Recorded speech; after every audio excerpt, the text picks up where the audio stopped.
Well, thank you for being here, Matt. I really appreciate it. And as soon as we can get that turned off, it'll be awesome. But we'll split the difference here.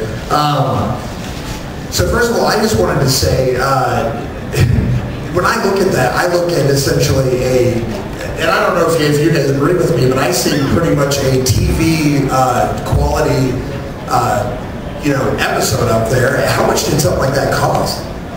We spent about $4 grand on it because we couldn't make any money off of it. We couldn't make a profit of it. I was just watching it in the back. I haven't looked at it in a while because I've moved on into television, and boy, that needs an edit.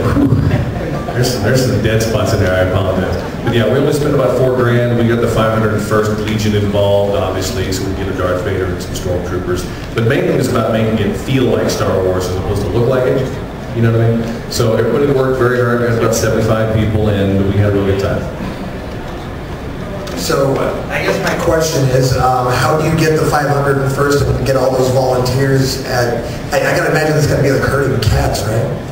Well, I had a really good producer. We got Leonard Roberts from Heroes. He was starring as Lando.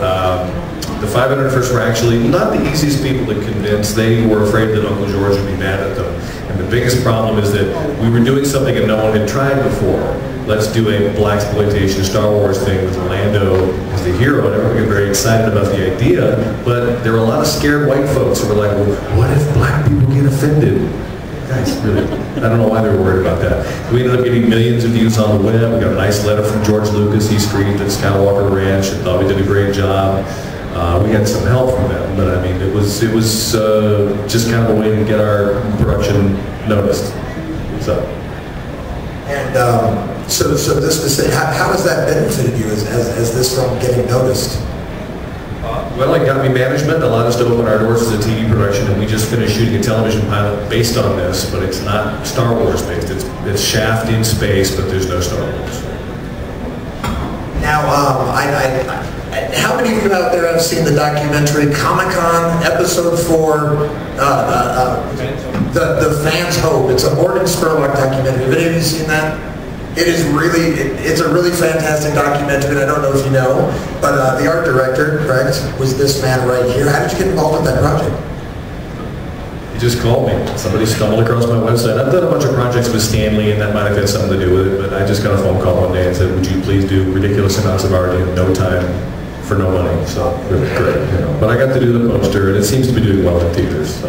Yes, it's fantastic film, absolutely. Do we have any questions for Matt? Does anybody have any questions about Black Star Warrior or anything that you saw? I don't look terribly thrilled. Maybe you should move on. I know, absolutely. Well, yes, sir. What do you got? How come you didn't do a cameo in the film?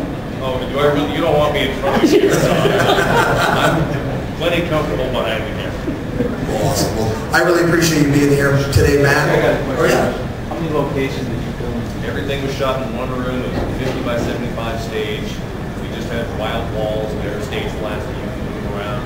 And my art team just bought a bunch of styrofoam pieces from a grocery store, sprayed them gray, and just moved them around. They did a great job. It was a nice way to explore this concept, because the thing, the pilot we just shot is very similar to this. We just took the Star Wars out of it. So this is a way to kind of work the kinks out of the production. We're up in Oregon. We shot on the same double stage with no room to maneuvers. But we're going out to Adult Swim and Comedy Central channels like that next month. We're just going to keep our fingers crossed. It'll still be called Black Star Warrior. You might get to see it on TV next year. Now, I'm just curious about this myself. The CGI or the ship element, that was CGI? So that's fresh. None of that was. Every single shot in there was done by us. We won't prove with you. There is one shot in this version that we got. I'm not sure why. We did take out of the first Star Wars just to see if anybody could spot it. The kid who did our modeling for this, all the CG models, modeled all the ships for the Battlestar Galactica TV show, all the cars, speedways, gave it her. Saw the Trekkies documentary. He's the kid in Trekkies who went on to become this role.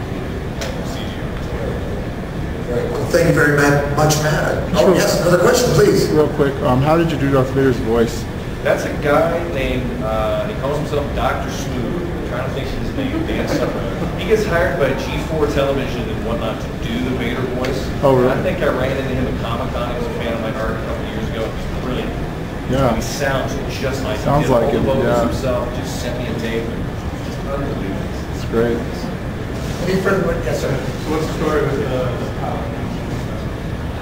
Actually, my manager got a little out of the collar and said, well, you shouldn't show it yet. The lawyers got involved because we had an agency behind us, and I decided to accede to their demands. I jumped the gun. That was my fault. But once it goes out and we get some kind of deal, I'm sure we'll be here once. My fault. Any further questions? Anybody else? All right. Well, I appreciate all of you coming out. Thank you, Matt. Thank you for your time.